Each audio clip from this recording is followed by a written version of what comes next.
کا نظام، یہ بہت ضروری ہے. ہم لوگوں کے بچپن میں یہ تصور تھا کہ جب بچہ قرآن پڑھ لے گا تو اسکول جائے گا. تو اب وہ تصور ختم ہو گیا. اب لوگوں کے ذہن میں یہ ہے کہ بچہ مرنے سے پہلے قرآن پڑھ لے گا اور کبھی پڑھنے کی نوبت نہیں آتی. ہمارے یہاں حیدرآباد میں حالانکہ وہاں دینی علمی فضا زیادہ ہے بمقابلہ عام شہروں کے، لیکن ایک مسلم این جی او نے وہاں سروے کرایا تو 80% بچے اور بچیاں جو انٹر کر رہے تھے انہوں نے قرآن پاک ختم نہیں کیا تھا قرآن کے نام سے. یہ صورتحال ہمارے یہاں، یہ مکتب کی تعلیم، یہ ہمارے ایمان کے تحفظ کی بنیاد. چاہے آپ اس کو جس طرح رکھیں، اگر اسکول 2 شفتوں میں ہوتا ہے، صبح کا اسکول ہے تو آپ شام کا وقت کرو، اگر دوپہر بعد کا اسکول ہے تو آپ فجر کے بعد صبح کے وقت آپ ان کا مقصد رکھیں. اگر 5 دن کا اسکول ہے اور پورا وقت بچوں کا گھر جاتا ہے، کیونکہ آج کل بچوں پر ہوم ورک کا جو اتنا بوجھ رہتا ہے جتنا دھوبی کے گدھے پر کپڑوں کا بوجھ ہوتا ہے، تو آپ جو ہفتہ اور اتوار کا خالی دن ہے، یورپ میں یہی کرتے ہیں، یہ 2 دن وہ بہت زیادہ اچھی طرح استعمال کرتے ہیں تعلیم کو. 2 دن کم وقت نہیں ہے. اگر روزانہ 6 گھنٹے آپ نے بچوں کے لیے تو 2 دن میں 12 گھنٹے ہوئے، یعنی ہفتے میں 2 دن. تو 12 گھنٹے کا مطلب یہ ہے کہ آپ نے اپنے بچے سے روزانہ 2 گھنٹہ دینی تعلیم کے لیے دیا. 2 گھنٹہ کم نہیں ہے کسی مضمون کو پڑھانے کے لیے. اور اگر کہیں ایک ہی دن کی چھٹی ہوتی ہے، جیسے ہمارے ملک میں ہے اتوار کی چھٹی ہوتی ہے، تو ماں باپ کو طے کر لینا چاہیے کہ یہ اتوار کا دن اللہ اور اس کے رسول کے لیے، اس روز آپ اپنے بچوں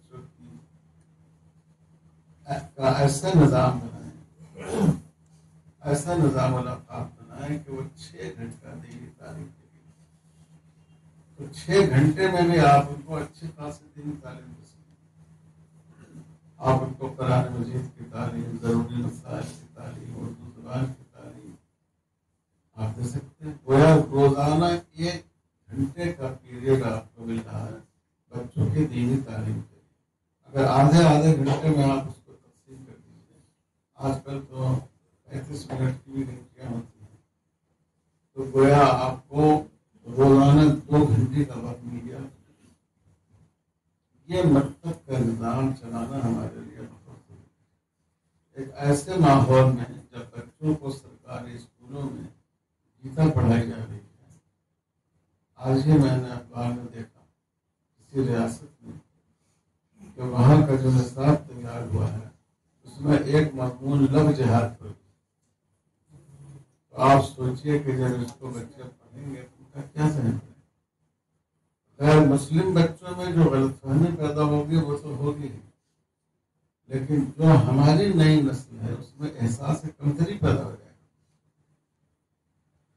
تو مکتب کی تعلیم کا مطلب صرف یہ نہیں ہے کہ ہم کچھ دعائیں ان کو یاد کریں. آج یہ بھی ضروری ہے کہ اگر آپ نے بچے کو کھانے کی دعا سکھائی، بچپن میں سکھاتے ہیں کھانے سے پہلے کی دعا، کھانے کے بعد کی دعا.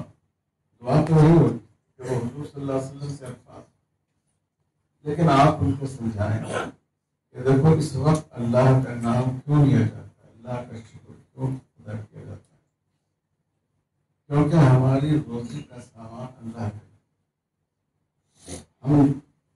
ہم دانے نہیں اگاتے ہیں، کوئی طاقت دانے کو وجود میں نہیں لا سکتی، اللہ لاتے ہیں، ہم کھاتے ہیں. پھر ان کو ایک جملہ یہ بھی کہا کہ دیکھو روزے دینے والی ذات اللہ کی، لکشمی دیوی روزے نہیں دیتی، اللہ روزے دیتی. لکشمی دیوی تو ہمارے تمہارے ہاتھ کی بنائی ہوئی ایک مورتی ہے، وہ تو خود نہیں کھا سکتی ہیں، وہ دوسرے کو کیسے کھلائیں گے. آپ جب بچوں کو کتاب شروع کرائیں اور ان کو شروع میں بسم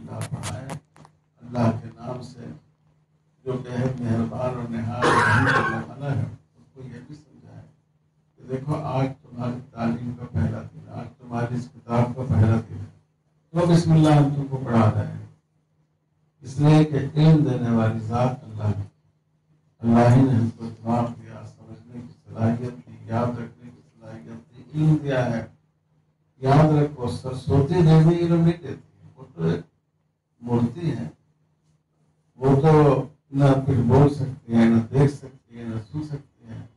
خوب اچھی طرح سمجھ لو کہ علم دینے والی ذات اللہ تعالیٰ اس طرح بچوں کو ان کی نفسیات کا مطابق شروع سے ایمانیات کو سمجھانا ہے تاکہ یہ بات ان کے ذہن میں راسخ ہو جائے، اور جب وہ اسکولوں میں جائیں اور ان کو فلاں دیوی ان کی پوجا اور ان کے سامنے پرارتھنا کی دعوت دی جائے، تب بھی اندر سے ان کا ایمان ہے وہ ایسی چیزوں سے متاثر نہیں ہے۔ یہ بہت ضروری ہے۔